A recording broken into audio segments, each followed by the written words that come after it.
जय श्रीराम. शेतकरी बंधूंनो, शेतकऱ्यांसाठी आनंदाची बातमी. तर शेतकरी बंधूंनो, कापूस आणि सोयाबीन उत्पादक शेतकऱ्यांच्या खात्यात 5,000 रुपये हेक्टरी असे 2 हेक्टरच्या मर्यादेत 5,000 रुपये प्रति हेक्टर अनुदान देण्याचा शासन निर्णय झालेला आहे आणि ते शेतकऱ्यांच्या खात्यात लवकरच पैसे देखील जमा होण्यास सुरुवात झालेली आहे.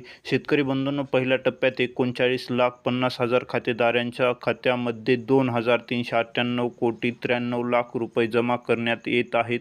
राज्यात कापूस आणि सोयाबीन उत्पादक शेतकऱ्यांची संख्या सुमारे 96,778,000 इतकी आहे.